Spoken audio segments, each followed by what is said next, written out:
It was a beautiful autumn day on the island of Sodor. All the engines were working very hard. The Fat Controller came to Tidmouth Sheds. He had exciting news. Gordon is to take the new mayor of Sodor on a special tour of the island, he announced. Gordon was thrilled, but then he had a thought. Who will take the express, sir? He asked. The other engines were excited. Pulling the express was an important job. Everyone wanted to be chosen, but the Fat Controller chose Emily. When the Fat Controller left, Emily was very happy, but Gordon wasn't impressed. The express is the longest passenger train on the island, he sniffed. I always cross the island twice by tea time. You'll never do that. I've got big wheels and I'll do my best, said Emily. Big wheels don't make a big engine, boasted Gordon. Everyone knows I'm the best. Thomas thought Gordon was showing off. Twice before tea time, he puffed. That will be hard. But Emily wasn't listening to Thomas. I'm going to be as good as Gordon, she said eagerly, and she steamed away as fast as she could. Emily puffed into Knapford Station. She was looking forward to taking the express, but it was very, very heavy.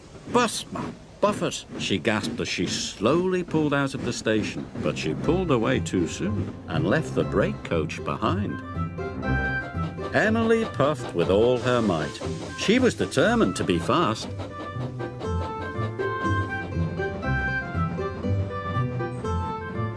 Emily crossed the island once in good time.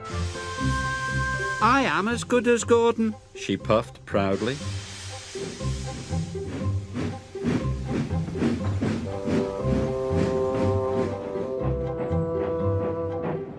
Emily had to wait for Edward at the crossing. Edward went as fast as he could, but it wasn't fast enough for Emily. Hurry up, slow coach, she cried, or you will make me late.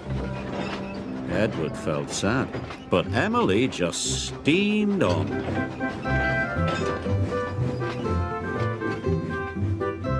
Emily stopped in Maithwaite Station. The express was a guaranteed connection with Bertie the bus. But Bertie hadn't arrived. He'd had a flat tyre and was running late. Emily tried to wait.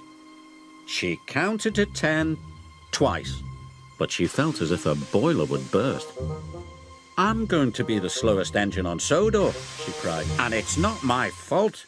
And she puffed away. When Bertie arrived, Emily had already left. Emily needed to take on water, but James was at the water tower. He was pulling the slow goods train. Emily wanted to go first. It doesn't matter if you are late, she said. You must wait your turn, said James crossly. Express trains don't wait, said Emily. And she left without taking on water. Emily went faster than ever. Her carriages rocked and rolled, and her passengers were biffed and bumped and bounced.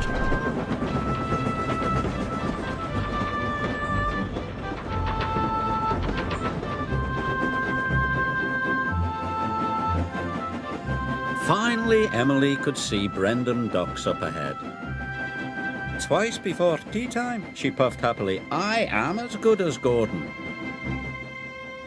Then there was trouble. Emily slowed down. What's happening to me? She cried. She went slower and slower. Emily had run out of water. She huffed and puffed, but she had no steam left. Finally, Emily came to a complete stop.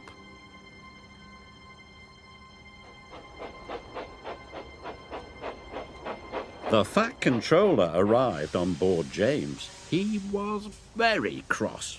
You should have waited, said the Fat Controller, and now you have caused confusion and delay. You left the brake coach, stranded Bertie's passengers and bumped your carriages. You must learn to be more patient. Emily knew the Fat Controller was right. She felt very bad. James pulled Emily into the docks. Then he buffered up to the slow goods train.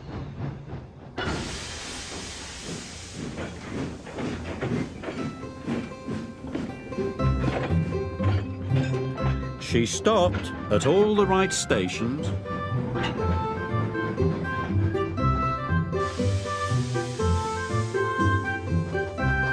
And she let all the other engines go first.